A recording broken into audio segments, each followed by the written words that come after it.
Hello everyone, very very good morning. कैसे हो? Hope करता हूँ आप सब लोग अच्छे ही होंगे। सो फ्रेंड्स, बाल विकास एवं शिक्षा शास्त्र की स्पेशल क्लास में आप सब लोगों का बहुत बहुत स्वागत है। आज की इस वीडियो में हम लोग सॉल्व करेंगे सीडीपी के टॉप 30 क्वेश्चन, और ये सारे क्वेश्चन आपके प्रीवियस ईयर क्वेश्चन है, यानी कि सीटेट के एग्जाम में पूछे गए प्रश्न हैं।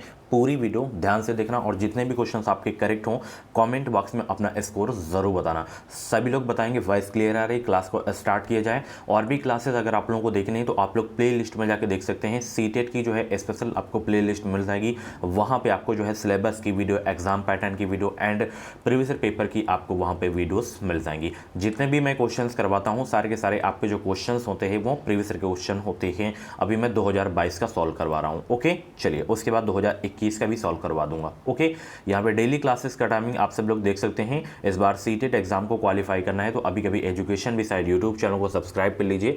इस चैनल से आपको निश्चित ही मदद मिलेगी। फ्री पीडीएफ के लिए टेलीग्राम ग्रुप को जरूर से जरूर आप लोग ज्वाइन करना। ओके, चलिए पहला प्रश्न है, डिसेंट ऑफ मैन नामक पुस्तक किसने लिखी थी? बताएंगे सब लोग। सभी को गुड मॉर्निंग, सभी को good morning. Descent of man नामक पुस्तक किसने लिखी थी? जॉन लैमार्क या फ्रांसिस गॉल्टन या चार्ल्स डार्विन या स्किनर? बताएंगे सब लोग। डिसेंट ऑफ मैन नामक पुस्तक किसने लिखी थी? तो डिसेंट ऑफ मैन नामक पुस्तक जो लिखी गई थी, ये लिखी गई थी चार्ल्स डार्विन के द्वारा। पहला का बी आपका बिल्कुल करेक्ट हो जाएगा। ओके, चलिए अगला प्रश्न यहाँ पे देखिए। अगला प्रश्न ये है, वंशानुक्रम को जीवन का प्रारंभ करते समय जन्म के समय नहीं वरन जन्म से 9 माह पूर्व गर्भाधान के समय व्यक्ति में उपस्थित सभी बातों के रूप में किस मनोवैज्ञानिक ने जो है परिभाषित किया था? वुडवर्थ, जेम्स ड्रेवर या पीटरसन या डगलस? दूसरा का जवाब दीजिए सब लोग। सभी को गुड मॉर्निंग। वीडियो को लाइक कर देना। 100 लाइक इस वीडियो में कंप्लीट होनी चाहिए। और कुछ भी डाउट्स हैं टीचिंग एग्जाम से रिलेटेड तो आप लोग मैसेज कर सकते हो, इंस्टाग्राम पे भी मैसेज कर सकते हो। तो इसका राइट आंसर क्या होगा? तो इसको जो है परिभाषित किया गया था वुडवर्थ के द्वारा किया गया था। यहाँ पे आपका पहला वाला आंसर सही हो जाएगा। ओके, चलिए अगला प्रश्न है, पियाजे के अनुसार संज्ञानात्मक कार्यविधि की विशेषता है? पियाजे के अनुसार जो है संज्ञानात्मक कार्यविधि की विशेषता है संगठन, अनुकूलन या ए व बी दोनों या उपयुक्त में से कोई नहीं। तीसरा का राइट आंसर क्या होगा? जवाब देने का प्रयास करेंगे। पियाजे के अनुसार संज्ञानात्मक कार्यविधि की जो विशेषता है डियर, वो हो जाएगी संगठन भी हो जाएगी इसमें और अनुकूलन भी हो जाएगी, यानी कि सी वाला ए और बी दोनों आपका सही हो जाएगा। ओके, चलिए बहुत अच्छे। इसमें आपको बताना है कि कौन सा सिद्धांत सम्मिलित नहीं है। जैसे भाषा विकास का सिद्धांत चॉम्स्की का है, एरिक्सन का यहाँ पे मनोलैंगिक विकास सिद्धांत दिया गया है, नैतिक विकास सिद्धांत दे दिया गया है, संज्ञानात्मक विकास सिद्धांत दिया गया है। तो किसका नहीं है इसमें, कौन सा सिद्धांत सम्मिलित नहीं है, ये आपको बताना है। चौथा का जवाब देने का प्रयास करेंगे सब लोग। बहुत अच्छे।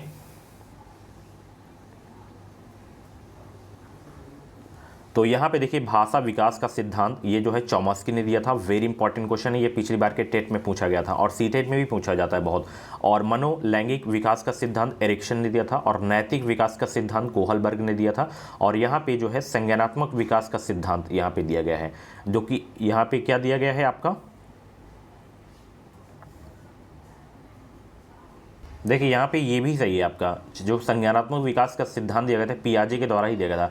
यहाँ पे देखना मनोलैंगिक विकास का सिद्धांत ये जो है नहीं दिया गया था एरिक्सन के द्वारा। ठीक है, मनोसामाजिक विकास के सिद्धांत का प्रतिपादन किया गया था। ठीक है, चलिए तो यहाँ पे आपका बी वाला गलत हो जाएगा। ओके, चलिए ऋणात्मक संवेग है इसमें कौन सा? प्रेम हो गया, भय हो गया, स्नेह हो गया, मित्रता हो गया।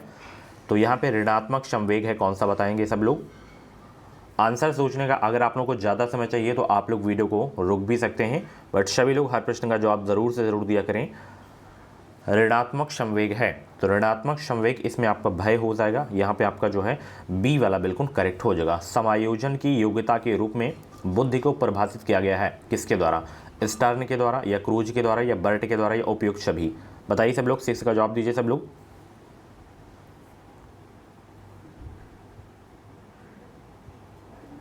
समायोजन की योग्यता के रूप में बुद्धि को परिभाषित किया गया है तीनों के रूप में। ठीक है, तो उपयुक्त सभी आपका सही हो जाएगा। अगला प्रश्न है, स्प्रेंजर के अनुसार व्यक्तित्व विभाजन का आधार है शारीरिक संरचना या मूल्य आधारित या सामाजिक आधार या भारतीय दृष्टिकोण?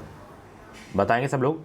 स्प्रेंजर के अनुसार जो है व्यक्तित्व विभाजन का आधार क्या है?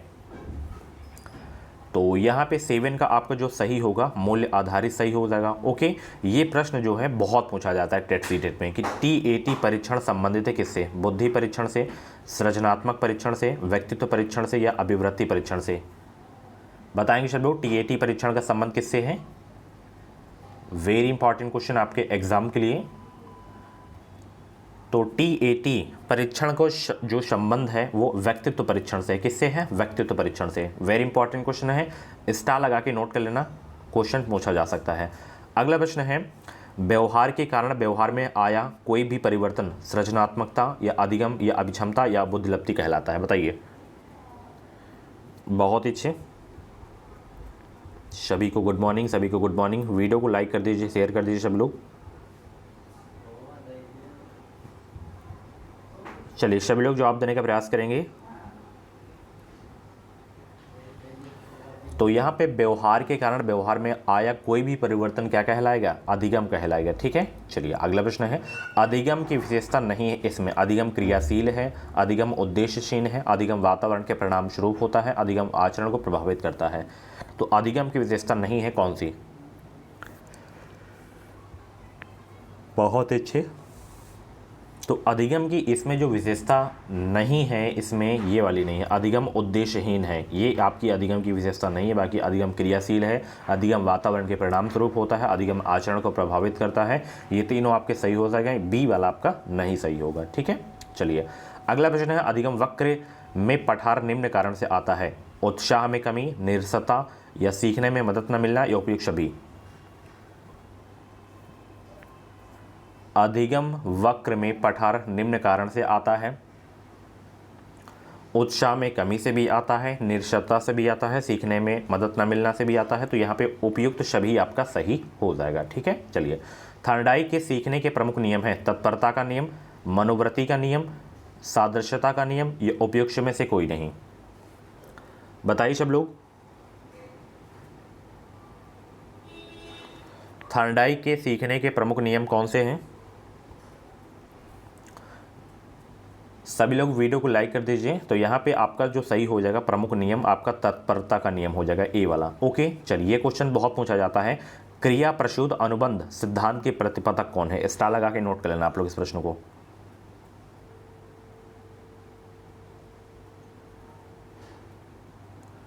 क्रिया प्रसूत अनुबंध सिद्धांत के प्रतिपादक हैं कौन? थॉर्नडाइक, स्किनर, पावलोव या हल?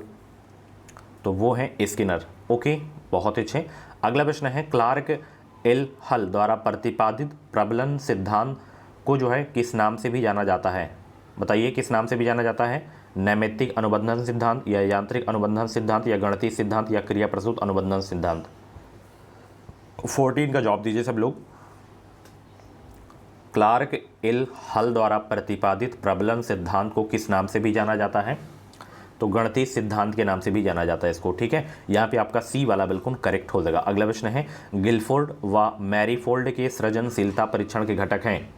गिलफोर्ड व मैरीफोल्ड के सृजनशीलता परीक्षण के घटक हैं संवेदनशीलता या मौलिकता या प्रवाह या उपयुक्त सभी? 15 का जवाब देने का प्रयास करेंगे सब लोग। बहुत अच्छे।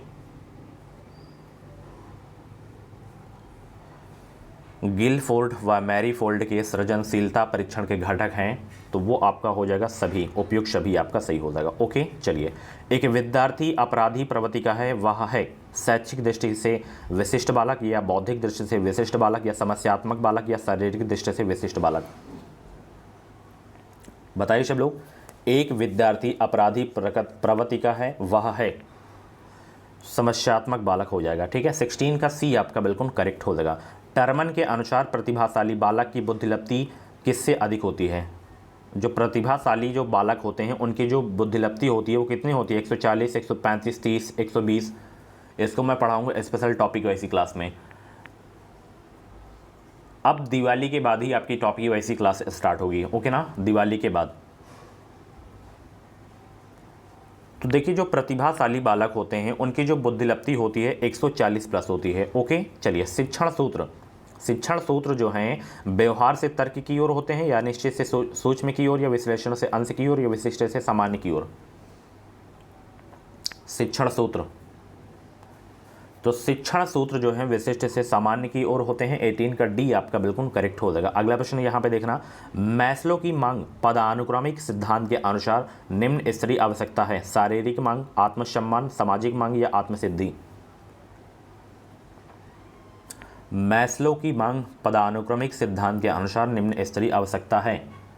शारीरिक मांग यहाँ पे हो जाएगा। ओके चलिए, फ्रोबेल ने किस विधि का प्रतिपादन किया था? खेल विधि का, मॉन्टेसरी का विधि का या किंडरगार्टन विधि का? उपयुक्त में से कोई नहीं। बताइए सब लोग, फ्रोबेल ने किस विधि का जो है प्रतिपादन किया था?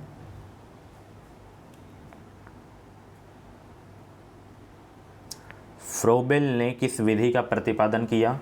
किंडरगार्टन विधि का जो है प्रतिपादन किए थे। बी आपका बिल्कुल करेक्ट हो जाएगा। Dyslexia, very very most important question आपके एग्जाम के लिए। डिसलेक्सिया का संबंध किससे है? लेखन संबंधी विकार, पढ़ने संबंधी विकार, गणितीय कौशल संबंधी विकार या वाणी संबंधी विकार? 21 का जवाब दीजिए। डिसलेक्सिया का संबंध किससे है? डिसलेक्सिया का संबंध पढ़ने संबंधी विकार से है। यहाँ पे 21 का बी आपका बिल्कुल करेक्ट हो जाएगा। अगला प्रश्न वेरी इंपॉर्टेंट क्वेश्चन है। CWSN क्या है? CWSN संबंधित है किससे? विशिष्ट आवश्यकता वाले बच्चों से या सामान्य आवश्यकता वाले बच्चों से या ए व बी दोनों, ये उपयुक्त में से कोई नहीं। बताइए सब लोग, CWSN संबंधित है किससे? सभी लोग वीडियो को लाइक कर दीजिए और चैनल पे पहली बार हो तो सब्सक्राइब जरूर कर लेना। इस चैनल से आपको निश्चित ही मदद मिलेगी।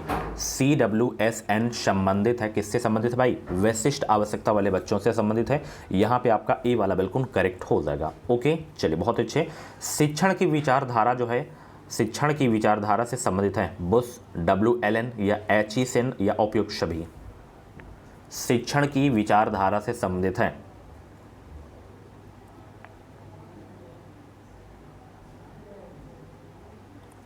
तो शिक्षण की विचारधारा से संबंधित है। यहाँ पे जो संबंधित हो जाएंगे आपके बुश भी, एचिसंस भी, WLN भी, यहाँ पे उपयुक्त सभी आपका सही हो जाएगा। ओके चलिए, इसकी PDF टेलीग्राम पे मिल जाएगी, नोट भी कर सकते हैं। लक्ष्य प्रवणता का संप्रत्यय प्रस्तावित किया था कोहलर के द्वारा, हल के द्वारा या कंडेलर के द्वारा या बर्की के द्वारा? बताइए सब लोग, लक्ष्य प्रवणता का संप्रत्यय प्रस्तावित किया गया था। बहुत अच्छे। और फॉर्म अगर आप लोग नहीं भरे हैं तो फॉर्म जल्दी से भर दीजिए। लक्ष्य प्रवणता का संप्रत्यय प्रस्तावित किया गया था, हल के द्वारा किया गया था। ओके चलिए, बहुत अच्छे। मैकडूगल के अनुसार मूल प्रवृत्ति निवृत्ति से जो है संबंध संवेग है भय, घृणा या आश्चर्य या भूख? मैकडूगल के अनुसार जो है मूल प्रवृत्ति निवृत्ति से संबंध संवेग कौन सा है? तो वो आपका है घृणा। ओके 25 का बी आपका बिल्कुल करेक्ट हो जाएगा। पियाजे के अनुसार औपचारिक संक्रिय अवस्था है जन्म से 2 वर्ष या 2 से 7 वर्ष या 7 से 11 वर्ष या 11 से 15 वर्ष। मैं ऐसे ऐसे क्वेश्चंस करवा दूंगा कि डायरेक्ट आपको क्वेश्चन देखने को मिलेंगे सीटेट में, तो आप लोग परेशान मत होइए। अभी अगर आपको नहीं समझ में आ रहा है, CDP नहीं समझ में आ रही है, पेडागॉगी नहीं समझ में आ रही, तो आप लोग परेशान मत होइए। 10-12 दिन 15 दिन पढ़ेंगे तो ऑटोमेटिक आपको समझ में आने लगेगा। और जब मैं टॉपिक वाइज पढ़ा दूंगा, ट्रिक बताऊंगा, टिप्स बताऊंगा, हाँ कि इसको याद कर लीजिए, इसको मतलब ये आना ही आना है, तो उसको आप लोग याद करेंगे। फिर आप लोग पेपर मेरे साथ सॉल्व करेंगे, वीडियो देखेंगे तो आप खुद ही कहेंगे हाँ अब समझ में आ रहा है। तो आप लोग परेशान मत होइए, बस अभी क्या करें, अपना कार्य करिए, बस डेली वीडियोस देखिए बस। अभी आप पियाजे के अनुसार औपचारिक संक्रिय अवस्था जो है डियर, वो है कितनी? 11 से 15 वर्ष होती है। ओके चलिए, बालकों में व्यक्तिगत विभिन्न क्या है? व्यक्तिगत भिन्नता के लिए निम्न में से कौन सा कारक जिम्मेदार है? बालकों में व्यक्तिगत भिन्नता के लिए निम्न में से कौन सा कारक जिम्मेदार है? परिजनों को, मनोवृत्ति, नस्ल, बुद्धि? जगह बुद्धि हो जाएगा। बहुत ही अच्छे। कार्यसूचक क्रिया के भावात्मक क्षेत्र का वर्गीकरण किया था?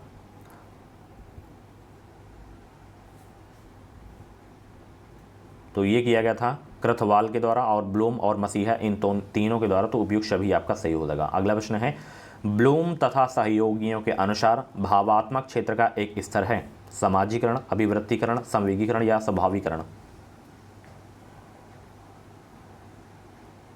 ब्लूम तथा सहयोगियों के अनुसार भावात्मक क्षेत्र का एक स्तर है स्वाभाविकरण, आपका सही हो जाएगा। लास्ट क्वेश्चन, वृद्धि तथा विकास का सिद्धांत नहीं है कौन सा? निरंतरता का सिद्धांत, व्यक्तिगतता का सिद्धांत, प्रबलन का सिद्धांत या चक्राकार प्रगति का सिद्धांत? तो यहाँ पे वृद्धि और विकास का जो सिद्धांत नहीं है ये वाला नहीं है, प्रबलन का सिद्धांत। बाकी आपका व्यक्तिगतता का सिद्धांत, निरंतरता का सिद्धांत, चक्राकार प्रगति का सिद्धांत। सो फ्रेंड्स ये थे आज के जो हैं CDP के टॉप 30 क्वेश्चन। कैसे लगी क्लास कमेंट बॉक्स में अपना फीडबैक ज़रूर देना। और इस बार CTET एग्ज़ाम को क्वालिफाई करना है, UP टेट एग्ज़ाम को क्वालिफाई करना है तो अभी कभी एजुकेशन भी साइड यूट्यूब चैनल को सब्सक्राइब कर लीजिए। इस चैनल से आपको निश्चित ही मदद मिलेगी। Thank you so much. अपना स्कोर ज़रूर बताना, कमेंट बॉक्स में जय हिंद जरूर लिख देना। Bye bye, take care.